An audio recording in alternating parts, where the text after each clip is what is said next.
On a storm-swept harbor in Maine, a millionaire CEO sat alone in his office, staring at the rain against the glass.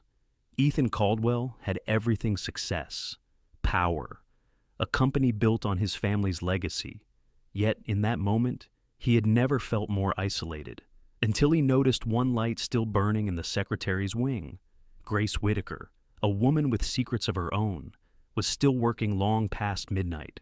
Why was she there? What burden kept her chained to late hours while others went home? And why, despite the accusations and whispers that would soon surround her, did Ethan feel drawn to trust her? This is not just a story about corporate power. It is about loyalty that can't be bought, about love born in storms, and about the painful choices we make for the people we cannot live without. What happens when trust collides with betrayal? When the woman accused of espionage may actually be the one holding the company together? And when a man who built his life on logic learns that sometimes the heart makes the strongest decisions? Stay with us, like, share, and subscribe to Shining Stories, and let's begin. The nor'easter had rolled in over Portland with a force that seemed almost personal. Wind howled through the harbor masts, tugging at ropes and rattling loose shutters, while rain pelted the tall windows of the Caldwell Marine Logistics headquarters. The building, a refurbished brick mill that had once produced sails for merchant vessels, stood stubborn against the storm. Inside, the clock on the wall ticked toward midnight, steady and indifferent. To Ethan Caldwell, each tick landed like a hollow reminder of how long the night could be when there was no one waiting at home. He sat in the high-backed leather chair behind his mahogany desk, a desk that had belonged to his father, and before that, to his grandfather. A brass lamp threw a muted glow across the scattered papers, casting shadows that moved whenever the wind shifted outside. Ethan rubbed his tired eyes and leaned back. He should have gone home hours ago, but home had become nothing more than a collection of expensive furniture in a waterfront condo. It was too quiet, too empty. The office, even in the middle of a storm, felt less lonely. He reached for the worn leather journal that rested in the corner of his desk. His grandfather's handwriting filled the pages, reminders from another era. Cargo can be replaced, lives cannot. That principle had shaped the company, built it into the legacy Ethan now shouldered. At 45, he had turned Caldwell Marine into one of the largest logistics firms on the eastern seaboard. Yet the victories rang hollow when there was no one to share them with. The world saw power, wealth, and confidence. Ethan, in the privacy of his office, felt only the ache of absence. A flicker of light in the far hallway pulled him from his thoughts. He frowned, checked the clock again. Nearly midnight. The cleaning crew had gone hours ago, and the storm was enough to keep even the most dedicated employees at home. Still, through the glass partition, a soft glow persisted. Ethan rose, his shoes silent against the polished wood floor, and stepped into the dim corridor. The air smelled of rain seeping in through the old brick, mixed with the sharp tang of salt from the harbor. He tightened his navy jacket as if the chill came from within. At the far end of the hallway, the source revealed itself a single desk lamp burning in the assistant's suite. Ethan slowed his steps, not wanting to startle whoever lingered so late. Through the open doorway, he saw Grace Whitaker, bent over a stack of reports. Her dark blonde hair, usually pinned back in a professional twist, had loosened into soft waves that brushed her shoulders. She had traded her blazer for a cardigan, one sleeve pushed up as she scribbled a note in the margin of a spreadsheet. Beside her sat a forgotten cup of coffee, the surface long gone cold. For a moment, Ethan simply watched, struck by the contrast. Outside, the storm roared, furious and wild. In here, under the circle of warm light, Grace moved with quiet purpose, her pen tapping, her eyes narrowing in concentration. She looked younger like this, almost vulnerable, and yet there was a strength in her focus that unsettled him. She wasn't just staying late out of duty. She was fighting something unseen, carrying more weight than the papers in front of her could explain. He cleared his throat gently. "Grace," he said, his voice low so as not to startle her. She looked up quickly, eyes widening before softening in recognition. "Mr. Caldwell, I thought you'd gone hours ago. I could say the same about you, he replied, stepping closer. It's nearly midnight. Why are you still here? Her lips curved into a small, embarrassed smile. Just finishing the quarterly projections?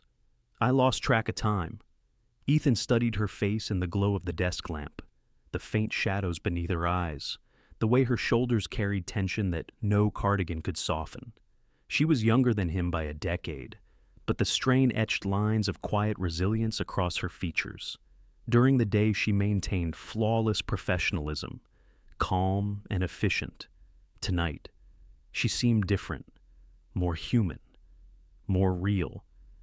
You know these reports aren't due until next week, he said gently. I like to stay ahead of deadlines, she answered, eyes dropping back to the papers. It helps me do better work. There was truth in her words, but Ethan, who had built his empire by learning to read people, sensed another layer. He wanted to ask, to press, but something in her posture warned him not to. Instead, his eyes fell to the empty coffee cup, the absence of any food containers. When did you last eat? Her head snapped up, startled. Excuse me, dinner, he clarified. When was the last time you had a proper meal? She shook her head, almost amused. Mr. Caldwell, you don't need to worry about that. Ethan, he corrected quietly, and I'm not worrying as your boss. I'm asking as a fellow human being for a heartbeat. She looked at him differently, as if the title of CEO had fallen away and she saw the man underneath. The storm outside rattled the windows, punctuating the silence between them. Then, before he could second-guess himself, Ethan spoke again. There's a diner by the Lighthouse Beacon Diner. Open all night. They make decent blueberry pie and terrible coffee, but the pancakes are worth it. What do you say we get out of here before the roof blows off? Grace blinked, caught between surprise and laughter. It's a nor'easter. You want to go out in this? Exactly, Ethan said, a faint smile tugging at his lips. Sometimes the best way to face a storm is to meet it head on. And besides, it's almost midnight. That makes it nearly breakfast. For the first time all evening, she laughed, soft and unguarded. The sound startled him with its warmth. He hadn't realized how much he needed to hear it. Grace shook her head, but began shutting down her computer, stacking the papers neatly. You're impossible, she said, slipping into her coat. But I suppose blueberry pie sounds better than cold coffee. Trust me, Ethan replied, reaching for his umbrella. It's an improvement. Together, they walked down the deserted hallway. The building groaned against the storm, but inside their footsteps echoed steady and sure. At the lobby, Ethan held the door as the wind pushed against them, rain sweeping sideways across the parking lot. Grace pulled her hood tight, laughing as the gust nearly knocked her off balance. He steadied her with one hand, surprised at how natural it felt. Beyond the lot, the neon glow of the diner sign flickered through sheets of rain. It stood like a beacon against the storm, promising warmth, pie, and something neither of them could yet name. Ethan glanced at Grace as they stepped into the night, and for the first time in years, the weight on his chest eased. Perhaps storms, he thought, weren't always meant to be faced alone. The storm followed them across the parking lot, pelting their coats with icy rain. But the moment Ethan pulled open the glass door of the Beacon Diner, the world changed. Warmth wrapped around them, laced with the smell of bacon on the griddle and sugar melting into pie crusts. A bell jingled overhead, old and a little bent, and the waitress behind the counter looked up with a knowing smile. Well, look who the tide dragged in, she said, her voice raspy from years of pouring coffee. Two late birds looking for pie. Grace laughed softly, shaking rain from her hood. Ethan held the door until she was safely inside, then followed, stamping water from his shoes. The diner had stood for decades, its vinyl booths cracked with age, chrome trim dulled, but still reflecting the neon glow outside. Condensation clouded the wide front windows, blurring the storm into shifting shadows. The place smelled like every comfort food memory rolled into one: fried potatoes, hot coffee, and something sweet baking in the oven. They slid into a booth near the window, The waitress, whose name tag read Doris, poured 2 steaming mugs without asking, setting them down with the authority of someone who knew what her customers needed better than they did. "Menu's the same as always," she said. "Pancakes, pie, or trouble. I recommend the first 2. Then she winked and shuffled away. Grace curled her hands around the mug, letting the heat soak into her chilled fingers. "I think she just made our decision for us," she murmured, a hint of color touching her cheeks. Ethan leaned back, watching her relax into the booth. Blueberry pie, then, it's a Maine staple.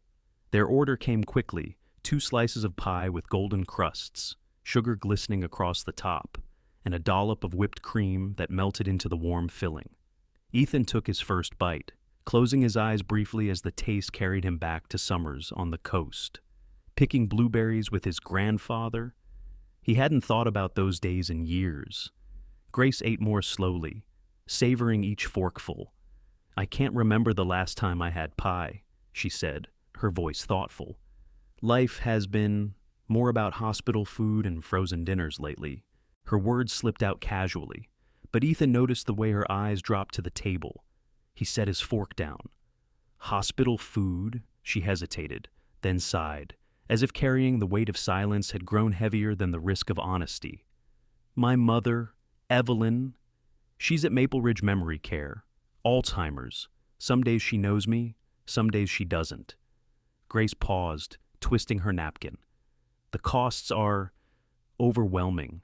Insurance only covers so much, and the waiting lists for aid feel endless. That's why I work late. Every dollar matters." Ethan felt a pang in his chest. He thought of his own parents, both gone within months of each other, leaving him the company before he was ready.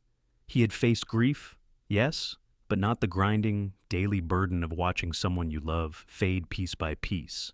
He reached for his mug, searching for the right words, and found himself speaking from a place deeper than habit. "My grandfather used to tell me, cargo can be replaced, lives cannot." That's how he ran this company. During a storm, he'd lose shipments rather than risk a single sailor. People thought he was a fool, but that principle built everything we have today. Grace looked up, her eyes catching his across the table. There was no pity in her expression, only curiosity, as if she saw the man behind the CEO mask.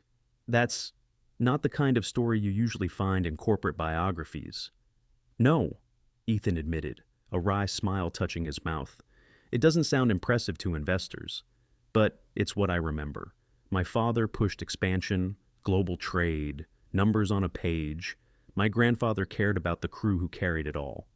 Silence settled for a moment, not heavy, but contemplative. Grace's gaze softened. "You sound like you miss him." "I do," Ethan said simply. "And I wonder sometimes if I've done enough to honor what he built." The storm rattled the windows then, as if reminding them of its presence. Doris reappeared with a fresh pot, topping off their mugs. Grace jumped slightly when her phone buzzed against the table. She picked it up, frowning as she read the message. Her hand tightened around the device. "What is it?" Ethan asked, leaning forward. "Maple Ridge," she said, her voice tight. "They lost power for a few minutes. The generator kicked in, but I worry. She gets frightened in the dark. It disorients her." Ethan's instinct was immediate. "I'll have my team check the generator first thing in the morning. Make sure it's reliable." Her eyes flickered with surprise. "You'd do that?" "Of course." He spoke without hesitation. "If we can keep cargo ships safe, we can certainly make sure a care facility has a dependable backup system." For a long moment she said nothing, only watched him with an expression he couldn't quite name. Gratitude, perhaps, maybe something more. She set the phone down, shoulders easing slightly. "Thank you. That means more than you realize." Ethan nodded, though part of him wanted to say more, that she shouldn't have to carry this alone, that she deserved better than cold coffee and midnight reports. But he bit back the impulse. Tonight wasn't about promises he might not be able to keep. Tonight was about listening, about sharing pie in a diner while a storm raged outside. They finished in companionable silence, forks scraping plates. the warmth of the diner sheltering them from the nor'easter. Outside, the lighthouse beam swept across the harbor, steady against the dark. Ethan found himself thinking that maybe storms weren't always meant to be weathered alone. Sometimes, you needed a booth, a slice of pie, and someone willing to let you in. The diner had grown quieter as the storm pressed on. A handful of truckers lingered at the counter, their heavy boots propped against the chrome footrail, but most of the booths stood empty. Outside, the lighthouse beam swept across the harbor in slow intervals, a reminder that even in the darkest weather, someone or something kept watch. Ethan sat back, his mug of coffee cooling in his hands, and let Grace's words about her mother echo in his mind. He thought again of his grandfather's leather journal and the phrase etched into him since childhood, "Cargo can be replaced, lives cannot." It was more than a saying. It was the marrow of the Caldwell name, the compass by which the company had steered through generations. And yet, he wondered, had he lost his way? He had spent years expanding into new markets, negotiating contracts that would have made his grandfather's head spin. Profit margins climbed, share prices impressed the analysts, but at what cost? Did the men who loaded containers in freezing rain feel the same loyalty his grandfather's crew once had, or had the company become just another faceless corporation, trading souls for numbers? He glanced across the booth. Grace had set her fork down, fingers idly tracing circles on the rim of her coffee cup.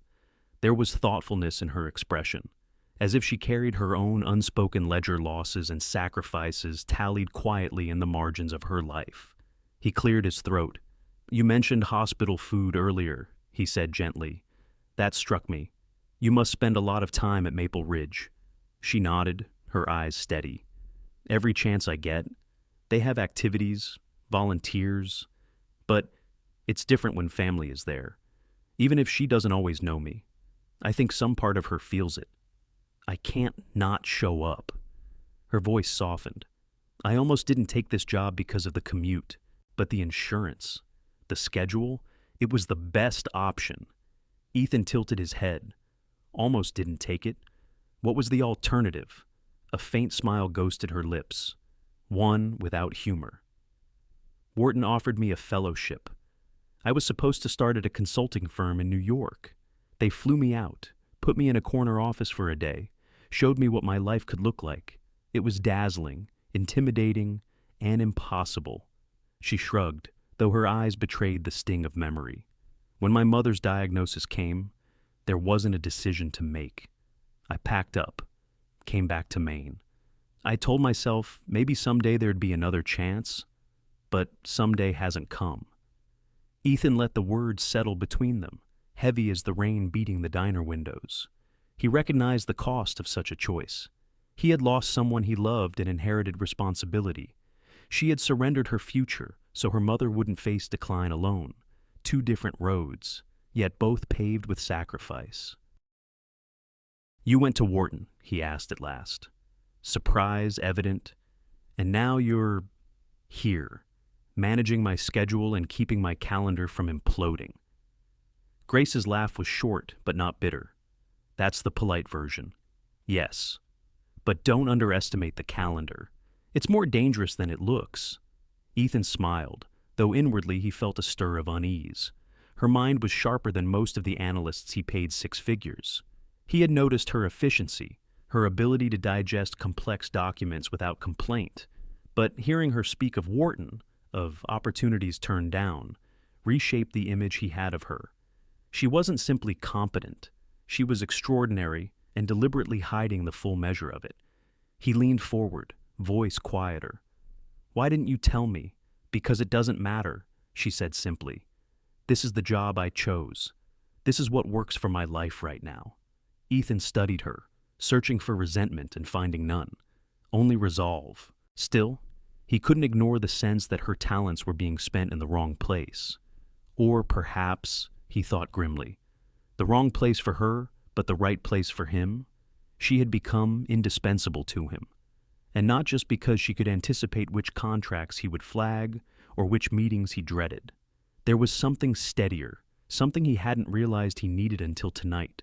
The wind gusted harder, rattling the glass. Grace turned her head toward the window, and that was when Ethan noticed it, parked across the street, half shielded by rain. A dark sedan idled. Its headlights were off, but the faint glow of a phone screen illuminated the driver's face for a brief second before vanishing again. Ethan stiffened. Portland wasn't a city where people sat in cars during nor'easters for pleasure. Someone was waiting, watching. He felt the prickle of instincts honed from years of corporate battles. Competitors didn't always play fair. And Hale Capital had been circling for months before he could dwell on it. His phone buzzed on the table. He glanced at the screen. A new email had arrived. Its subject line, stark, strategic partnership opportunity. The sender's name chilled him. Veronica Hale. Ethan's jaw tightened. Hale Capital Partners was notorious for hostile takeovers, swallowing family companies whole and leaving nothing but shells. She had tried once before, circling Caldwell Marine like a shark. Now, in the middle of a storm, in the quiet hours of the night, she was back. Grace noticed his change in expression. Bad news. He locked the phone and slid it face down. "Just business," he said, though the words felt inadequate. He forced a small smile. "We should finish up before Doris decides to throw us out." Grace nodded, though her eyes lingered on him, questioning. Ethan lifted his fork again, but the taste of blueberry pie had gone flat in his mouth. He couldn't shake the feeling that tonight wasn't just about storms outside or sacrifices shared across a booth. Something larger loomed, and the sedan in the rain was proof enough. As the lighthouse beams swept once more across the harbor, Ethan knew one thing for certain. Veronica Hale had set her sights on him again, and this time she might have found a way to strike closer than he ever expected. The storm had moved on by morning, leaving the city washed clean but unsettled. Streets glistened with puddles, and gulls screamed over the harbor, restless after a night of chaos. Inside the Caldwell Marine headquarters, the old brick walls seemed to stand a little prouder, as though they had proven their strength against the wind. Yet, Ethan knew better.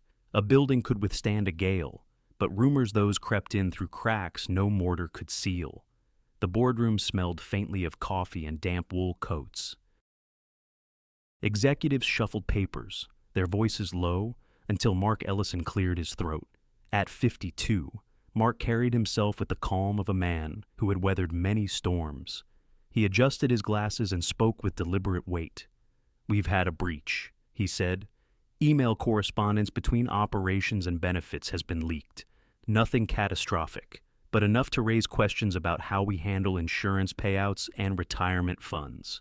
Murmurs rippled around the table. Ethan leaned forward, jaw tight. How far did it spread? Far enough. Mark slid a thin folder across the polished wood. Inside were printouts of headlines from local business blogs, already questioning Caldwell Marine's commitments to employees. They're circling the benefits program, suggesting we cut corners, questioning our priorities. If this gains traction, Hale Capital will use it as fuel. The name landed like a stone. Veronica Hale didn't need an open door, only a cracked window. Ethan's mind went to the email he had received the night before. She was already moving. As the meeting dragged on, Ethan noticed Grace at her usual seat near the end of the table. She was scribbling notes quickly, eyes scanning the financial charts with a fluency that few in the room could match. More than once, she leaned toward the CFO's slides, whispering a correction or pointing to a figure that didn't align. She did it naturally, unaware of how out of place it seemed. When the discussion ended, one of the directors, a man who had always bristled at the presence of a mere assistant in executive meetings, remarked loudly enough for the room to hear, "Whitaker, you seem to know these numbers better than some of our analysts. Interesting for a secretary." Grace froze for half a second before composing herself. She gave a polite smile, closed her notebook, and gathered her papers without comment. But Ethan felt the sting on her behalf. She had offered insight, and instead of gratitude, she had earned suspicion. The room emptied, but the echo of the remark lingered. Mark lingered too. Once the others had gone, he tapped a finger on the table. "You see it, don't you, he asked Ethan. See what she's good. Too good. Mark's tone carried no malice, only concern. People notice, and when things don't add up, they start making their own stories. Stories we may not like. Ethan leaned back, folding his arms. Grace is loyal. She works harder than anyone here. I don't doubt that, Mark said gently. But loyalty doesn't stop whispers. And right now, whispers are dangerous. Before Ethan could respond, his phone buzzed. He glanced at the screen, and the world tilted slightly. A message had arrived with an attached photo. He tapped it open, his pulse quickened. The image was grainy, taken through the window of a cafe. It showed Grace sitting across from a man, her head tilted as if listening intently. The man's face was partly obscured, but he was clearly not anyone from Caldwell Marine. To an untrained eye, it looked like a quiet meeting. To someone looking for trouble, it looked like conspiracy. The message beneath the photo was short. Thought you should see this. People talk. Ethan's stomach tightened. He knew Grace had the right to meet whomever she wished, but timing mattered. In the wake of leaked emails, in the shadow of Hale's maneuvers, this was dynamite waiting for a spark. Mark leaned closer, eyes narrowing at the screen. Who's the man I don't know? Ethan admitted, frustration biting his words. But someone wanted me to. Mark studied him carefully. Ethan, listen. Hale is circling. She'll take any weakness she can find, real or imagined. If the board thinks your assistant is compromised, it becomes her perfect wedge. You need to be cautious. Ethan closed the photo, but the image burned behind his eyelids. Grace bent forward in earnest conversation, unaware she was being watched. Was it innocent? Likely?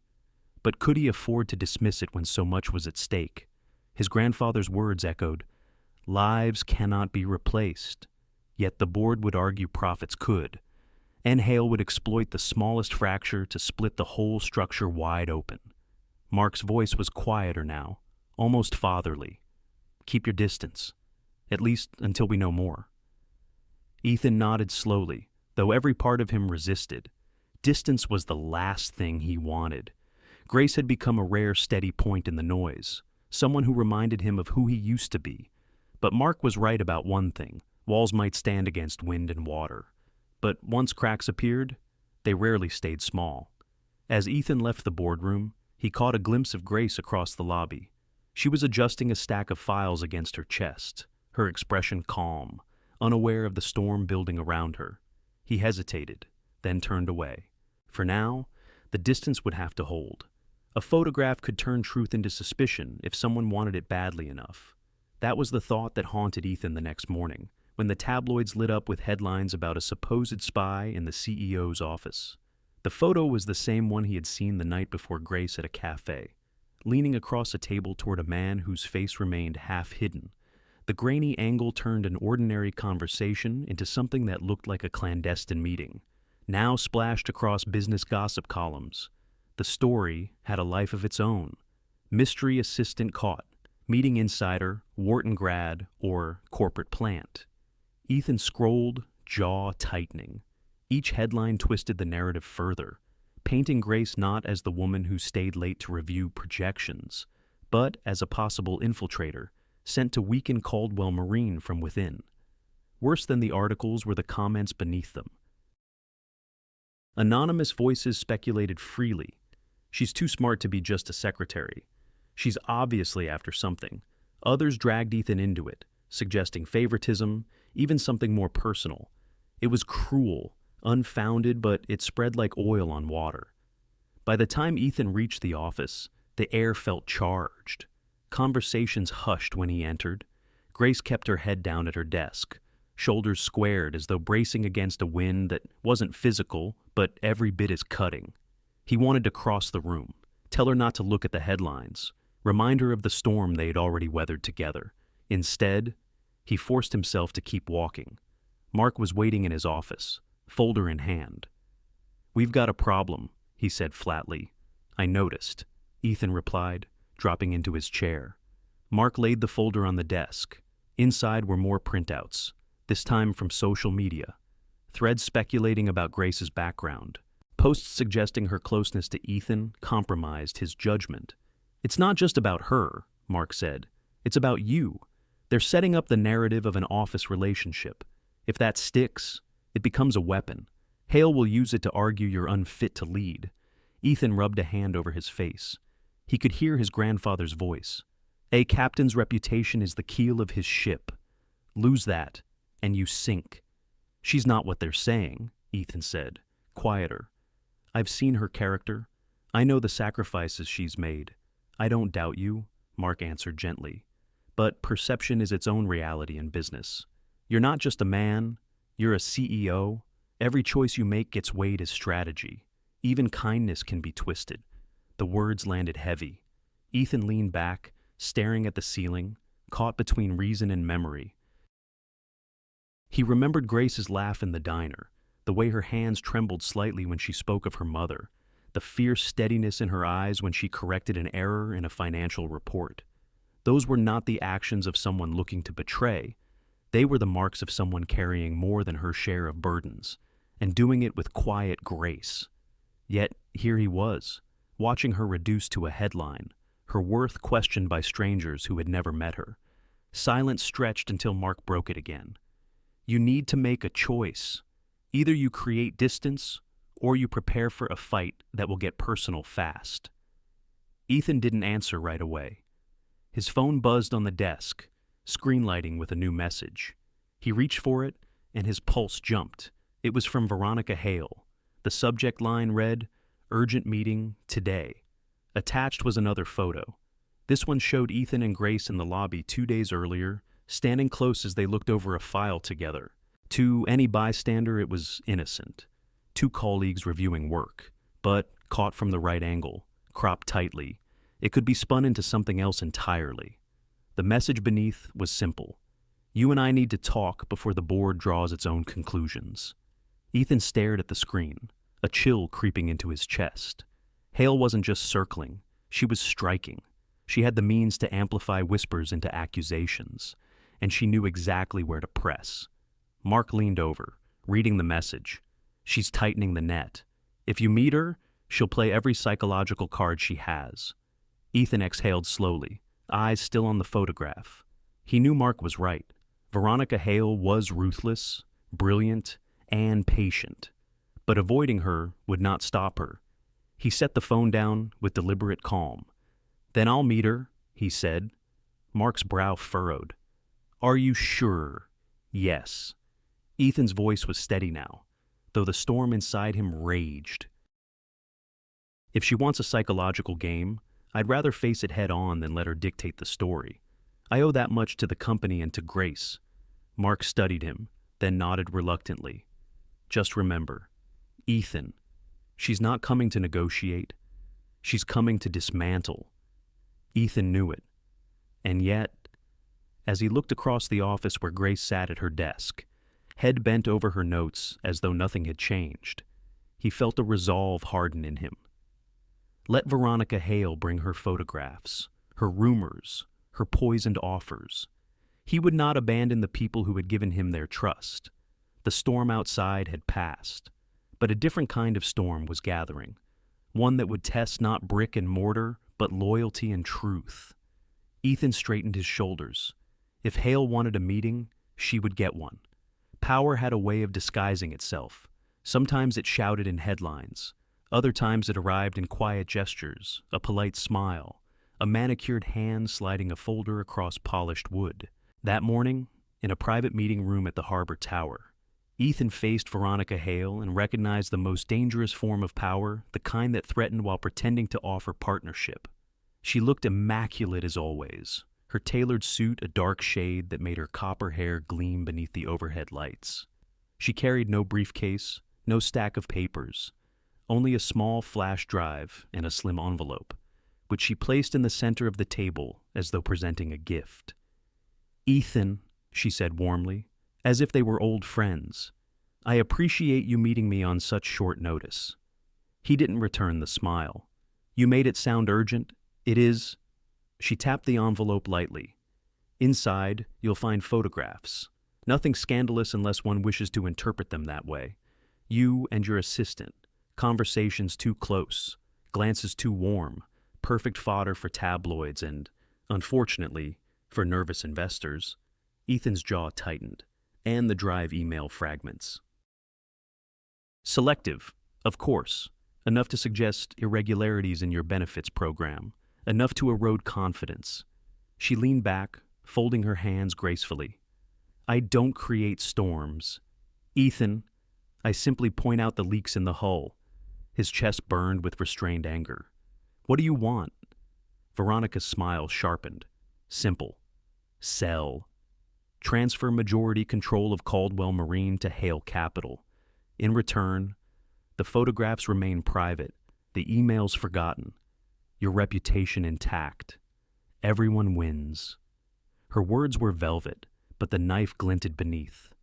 Ethan's thoughts raced. He remembered the diner, the warmth of coffee cups, Grace's quiet laughter when the wind rattled the windows, her confession about her mother's illness. That woman was real, tangible, good. Yet the photographs in Veronica's envelope reduced her to a liability, a weakness to exploit. I won't be blackmailed, he said, though the steadiness in his voice surprised even him. Veronica tilted her head. Call it what you will. I'm giving you an option, dignity, or disgrace. Choose carefully. You may trust your board, but trust rarely survives headlines. The meeting ended with her standing, smoothing her jacket, and leaving the envelope behind.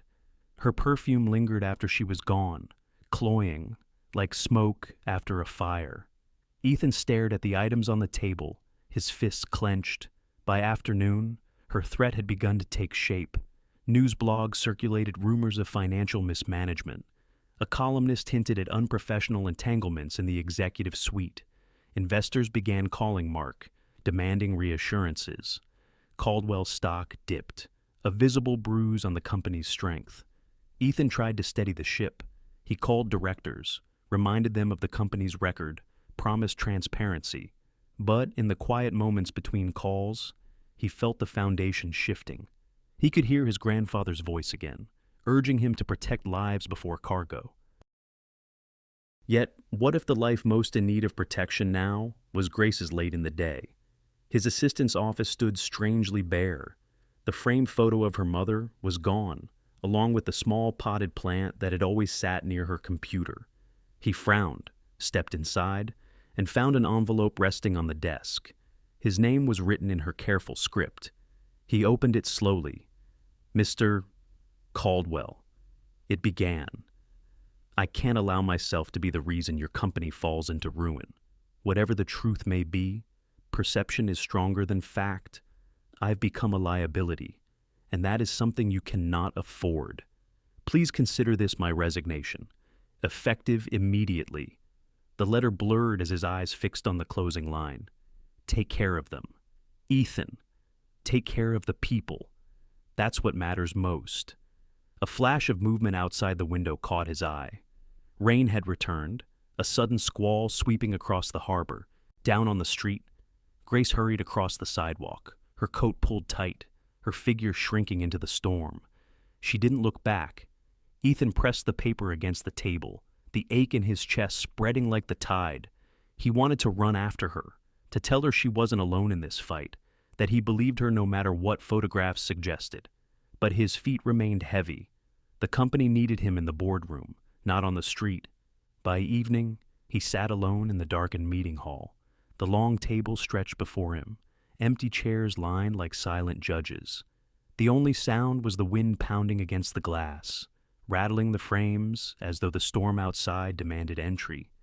He held Grace's letter in his hands. The envelope from Veronica lay unopened on the far end of the table, a symbol of everything he stood to lose. Between them stretched the impossible space where his heart and duty collided. The storm rose again, both outside and within, and Ethan realized with painful clarity this battle had only begun. Memory care was meant to be a place of safety, a refuge where fragile minds could rest in gentle routines. But that night, Maple Ridge trembled under the storm's grip. Rain battered the windows, wind clawed at the eaves. and then sudden silence. The lights blinked once, twice, and died. Generators were supposed to roar to life, filling the gap. Instead, only darkness spread. Emergency lights failed, the corridors filled with gasps and confused cries. For those whose memories already flickered, the dark was more than absence of light. It was terror. Grace had just arrived when it happened. She had come straight from the office, unable to sit at home while her mother weathered another storm. One moment she was signing in at the desk. The next, she was groping through pitch-black hallways. Voices called out, staff moving with flashlights, but panic had already rooted. Mom Grace's voice cracked as she hurried down the corridor. "Mom, it's me, stay where you are." No answer. Her heart raced. Evelyn wandered even on calm days, her sense of place dissolving like sand under waves. In darkness, with alarms beeping and doors swinging open, anything could happen. Grace's hands shook as she lifted her phone to use its flashlight. The weak beam stretched just far enough to catch rows of open doors and faces peering out, frightened. She pushed past, calling again, Mom miles away, in a boardroom glowing with artificial light. Ethan's phone buzzed. He glanced at the message from Maple Ridge extended outage. Generators down. Families urged to assist. His chair scraped back before anyone could question. Mark called after him, but Ethan was already pulling on his coat. The board could wait. Some things could not. The drive through the storm was punishing. Sheets of rain hammered the windshield, wipers fighting a losing battle. Lightning split the sky, illuminating the old brick of Maple Ridge ahead like a lighthouse straining in vain. Ethan's hands gripped the wheel tighter. He remembered Veronica's envelope. The photographs meant to brand Grace as disloyal.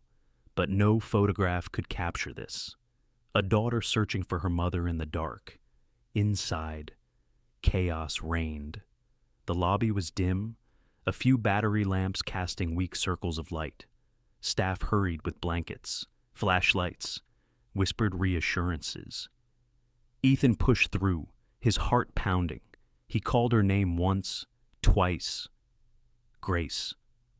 The sound of his own voice echoed down the hall, swallowed by the wind outside. He moved room to room, pushing open doors, seeing shapes huddled beneath blankets.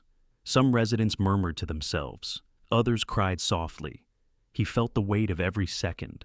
Then he heard it a sob, muffled but near. He followed, stepping into the main atrium. There, in the faint glow of a lantern, Grace sat on the floor, her arms wrapped around her mother. Evelyn clutched a knitted blanket, trembling, eyes wide and uncomprehending. Grace rocked her gently, whispering words Ethan couldn't hear. He stopped. Breath caught.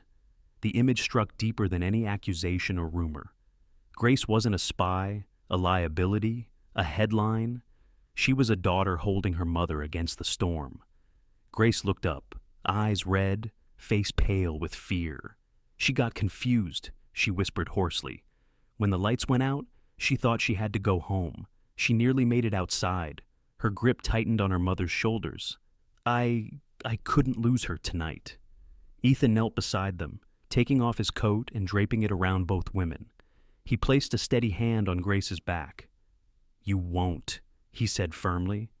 Evelyn's breathing slowed under the combined warmth. Her gaze flickered uncertainly between them, recognition dancing at the edge before slipping away again. Grace kissed her mother's forehead, tears slipping free. For a long moment, the three of them sat together in the storm-dark atrium. Staff passed with flashlights, but no one disturbed them. Ethan's mind turned over and over. He thought of Veronica's photographs, of the grainy cafe images, of the accusations whispered in boardrooms. None of it mattered here. What mattered was the steady courage in Grace's arms, the love anchoring her mother through fear. He realized then how dangerous suspicion could be. Photographs froze surfaces, rumors twisted intentions. But truth lived in moments like this, raw and unguarded. And truth told him that Grace was exactly who she claimed to be. Slowly, he rose, helping Grace to her feet while keeping Evelyn wrapped in the blanket. Together, they guided her to a couch near the lobby where staff had gathered residents. Someone brought candles, Someone else handed out mugs of lukewarm tea. The building remained powerless, but a kind of human electricity sparked neighbors caring for one another, strangers offering comfort in the dark. Grace sat beside her mother, fingers never letting go. Ethan remained close, scanning the room, alert to every sound. Outside, the wind howled, slamming against the windows. Inside, the fragile circle of light held firm. Hours passed before the backup generator finally roared back to life. Lights flickered on, weak but steady. A cheer rose from the staff, relief flooding the air. Grace exhaled, shoulders sagging. Evelyn, exhausted, leaned against her daughter, already drifting into restless sleep. Ethan caught Grace's eye. She looked drained, her cardigan damp, her hands trembling from adrenaline. Yet in her expression was something fierce love without hesitation, devotion without fear of cost. And in that instant, Ethan knew he could no longer measure her through suspicion. He could not let Hale or anyone else define her worth by rumor. He would trust what he had seen, what he had felt, the truth of her character. The storm outside still raged, but inside, his heart shifted. He would not let her stand alone again. Truth does not always arrive in grand revelations. Sometimes it hides in a chain of trembling messages, kept because you no longer know whom to trust. That was what Grace carried in her phone the night after Maple Ridge's blackout. She sat in Ethan's office, a blanket still draped around her shoulders from the storm. Her hands shook slightly as she scrolled, the glow of the screen casting pale light on her tired face. "These are from her," she whispered. Ethan leaned closer. On the screen appeared message after message, each signed with the cold precision of Veronica Hale. "Cooperate or your mother loses her slot. We control the funding. Do not test me. Send summaries. No originals. Enough to keep me ahead." Grace swallowed hard. She found me at the hospital months ago. She knew about Mom's treatment, knew insurance wouldn't cover the trial. She said if I didn't comply, Evelyn would be removed. I couldn't risk that. Her voice cracked. But I never gave her real data. Only decoys, old reports, drafts that led nowhere. I fed her long enough to keep her away from the truth. Ethan's chest tightened. All those late nights, the meticulous corrections, the way she seemed always a step ahead, it wasn't ambition alone. It was defense. She had been protecting not only her mother, but the company as well. "You carried this alone," he said quietly. "I didn't know who I could tell. If anyone found out, she'd retaliate. So I played along. I thought maybe I could outlast her." Grace's eyes filled, but she blinked hard, refusing to let tears fall. "I didn't expect she'd come after you this directly." Before Ethan could answer, the door opened. Mark stepped inside, followed by the man from the cafe, the one in the grainy photo that had nearly destroyed her. Grace stiffened. "Ethan, I know," Ethan said, standing. "Or at least I'd like to." The man offered a calm nod. "Cal Becker? Investigative reporter? I've been working with the state attorney's office. Veronica Hale's tactics have been on our radar for years. I reached out to Grace because she was in her sights. The pieces fell into place." Ethan exhaled slowly, relief and fury colliding. "You're saying all this time, Grace has been providing us with breadcrumbs," Cal explained, "enough to map Hale's patterns without putting herself or her mother at greater risk. We couldn't move until we had clear evidence of extortion." He gestured to the phone in Grace's hand. "Those messages are exactly what we need." Ethan turned back to Grace. She looked smaller in her chair, as though the weight she had carried for months was finally too heavy to hide. He crouched beside her. "You should have told me. I was afraid," she admitted. "Afraid you'd see me as a liability. Afraid you'd choose the company over me." Her words pierced him. He thought of the board, of Veronica's envelope, of Mark's warning to keep distance. He thought of himself in the meeting hall, clutching her resignation letter, and he realized how close he had come to proving her fears true. "No more fear," he said firmly. "Not tonight, not again." Silence held for a moment, broken only by the hum of the storm outside. Then Mark spoke, voice low. "We have an opening. Hale thinks she has you cornered. Ethan, she believes you'll fold." Cal nodded. "If we set up a meeting frame, it is a final negotiation, we can capture her demands. With the messages as foundation, recorded proof would finish the case. She won't be able to spin out of it." Ethan straightened, the decision solidifying in him. "You want me to bait her?" "Not bait," Cal corrected. "Expose." "You already hold her attention. If she thinks the company is within reach, she'll press harder. And when she does, we'll be ready." Grace gripped her phone tighter. "It's dangerous. She doesn't play fair." Ethan met her gaze. "Neither do storms. But we still face them." Something shifted then, unspoken but undeniable. Trust rebuilt itself between them, not from words, but from the knowledge of what they had survived together. Cal outlined the plan in careful detail.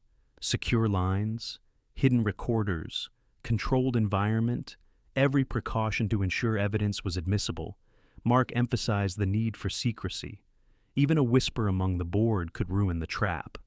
Grace listened, silent, her fingers absently tracing the edge of her mother's photograph tucked into her notebook. Finally, she spoke. "If this works, she'll lose everything. But if it fails, she'll take us all down." Ethan reached across the desk, covering her hand with his. "Then we make sure it doesn't fail." The room fell quiet again. Outside, the lighthouse beam swept across the harbor, steady and sure. Inside, a fragile alliance crystallized into resolve. They were no longer victims of Hale's schemes. They were a team with a plan. Hope flickered where despair had been. When truth stood behind you, a trap was not cruelty. It was another way of defending what was right. That was the thought steadying Ethan as he gathered with Grace, Mark, and Cal in the quiet of his office. The harbor outside lay restless, rain still tapping against the windows.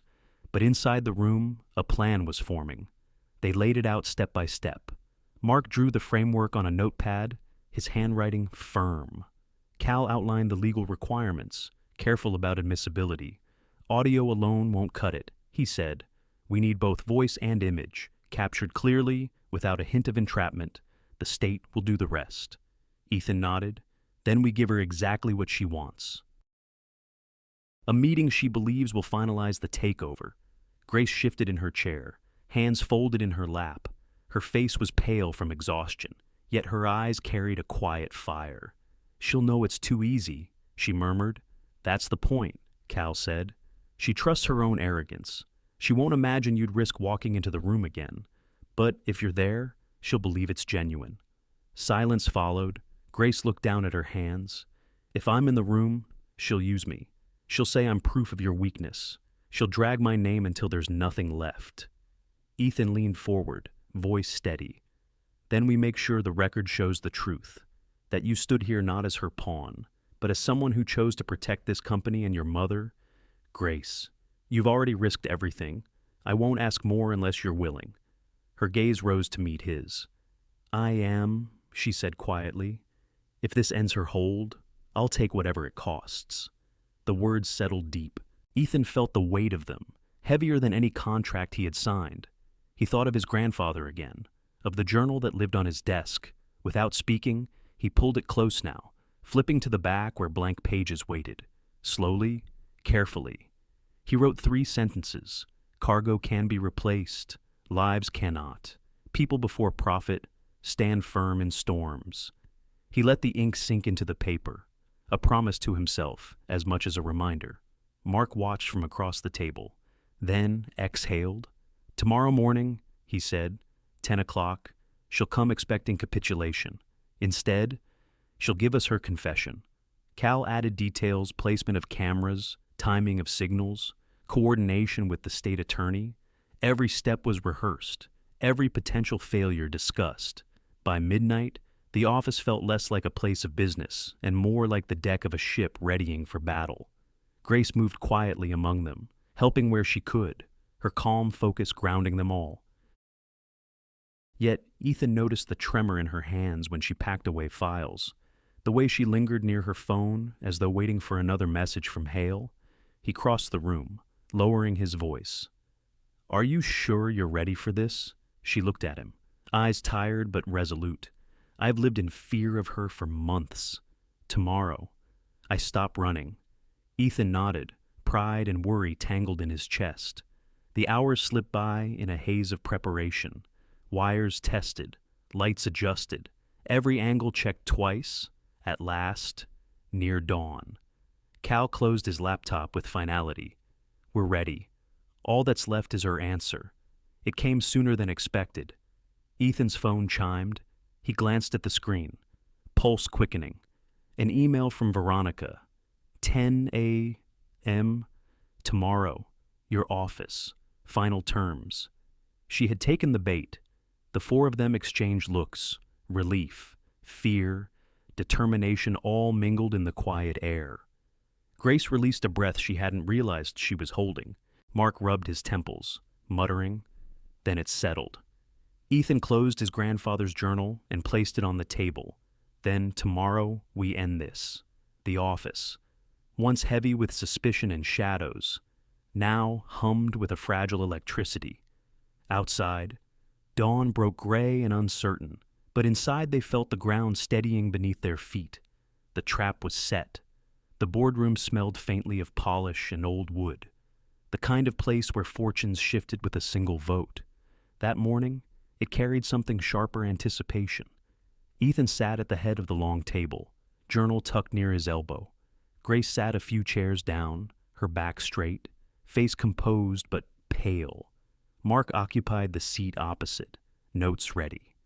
Cal positioned himself discreetly in the corner, laptop open, camera light invisible. The storm outside had weakened, but inside the air was taut. Every tick of the clock echoed like a hammer. Then the door opened. Veronica Hale swept in, heels clicking like gunfire. She wore confidence as though it were armor, red silk under a tailored jacket. She offered no handshake, no greeting, just a sharp smile. "Shall we?" she said, sliding into a chair. Ethan gestured toward the folder at her side. Final terms, final and non-negotiable. Veronica purred. She leaned back, crossing her legs with practiced ease. "You sign today, or tomorrow the world knows about your questionable employee relations." Her eyes flicked toward Grace with calculated cruelty. Grace kept her chin high, though Ethan saw the tension in her hands beneath the table. Mark cleared his throat. "Perhaps we should speak plainly." Veronica's grin widened. "By all means. Let's be plain." She leaned forward, voice dropping. "I never wanted your company, Ethan. I wanted your compliance. Hale Capital controls clinical trial funding across half the Northeast.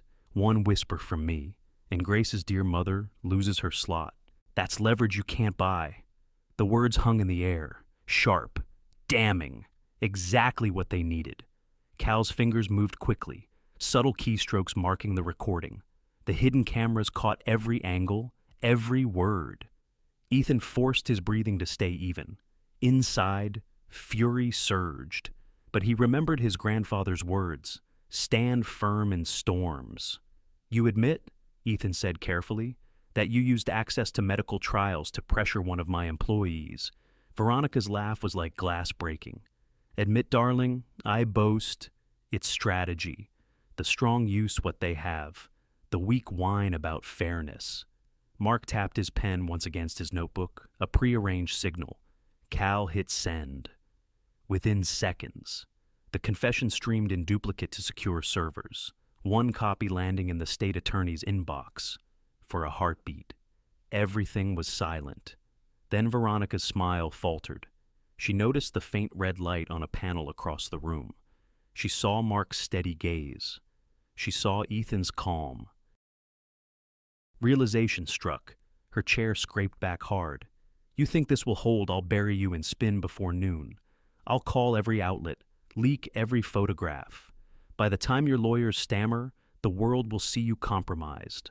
Her voice sharpened, venom layered over fear. "You think one recording outweighs perception? I've destroyed stronger men with less." Grace flinched at the words, but Ethan placed a hand flat on the table. Steady, anchored. Perception shifts, he said softly. Truth endures. Veronica's eyes blazed. She reached for her phone, thumbs flying. Somewhere outside the boardroom, notifications began to buzz. Mark's laptop pinged. "She's trying to launch her counterattack," he muttered. An email flashed onto the big screen, synced from the Central System Emergency Board meeting. Immediate attendance required. Footsteps thundered in the hallway. Voices rose, urgent and overlapping. The building itself seemed to pulse with the sudden surge of crisis. Inside the boardroom, Veronica straightened, mask of confidence returning with brittle brilliance. "Let's see if your precious board trusts you after this." The trap had closed, but the real battle had only begun. When storms pass, the first thing that returns is not sunlight. It is trust. The boardroom was full before sunrise. Jackets were damp. Shoes squeaked from rainwater tracked in. Men and women who had steered Caldwell Marine Logistics for decades sat stiff and wary, waiting for the blow that could sink them. Ethan stood at the head of the table, journal in hand. Grace sat beside Mark, her shoulders straight despite the fatigue that darkened her eyes. Cal lingered near the wall, silent witness to the weight of the hour. Ethan spoke first. "You've heard rumors. You've seen photographs. But this company was built on more than rumors. It was built on proof." He pressed a button. The screen filled with Veronica Hale's voice, crisp and damning, "One whisper from me. And Grace's dear mother loses her slot. That's leverage you can't buy." Gasps rippled down the table. Several board members exchanged looks, faces shifting from suspicion to anger. Mark rose. "We conducted a rapid audit last night. No breaches, no missing funds, no confidential material leaked. The only manipulation came from outside, from Hale herself." The doors opened then. A representative from the state attorney's office entered, badge visible, flanked by 2 aides. Calm authority filled the room. "Veronica Hale, you are under active investigation for extortion and corporate coercion. You will accompany us now." Veronica tried to laugh, but it cracked. She reached for word spin, denial, anything but none could smother the recorded truth. The aides guided her from the room. Her heels clicked less like gunfire now, more like retreat. Silence followed her exit. Then, slowly, breaths eased, shoulders dropped. One director muttered, "Thank God." Another whispered, "We're safe." For months. Suspicion had poisoned the halls. Now, relief spread like dawn through the room. Ethan looked at Grace. For the first time in weeks, her face was unguarded. She was not the accused, not the doubted. She was cleared. He turned back to the board. "This company has survived storms before. We survive because we place people first. That will not change. Not on my watch." Mark stepped forward.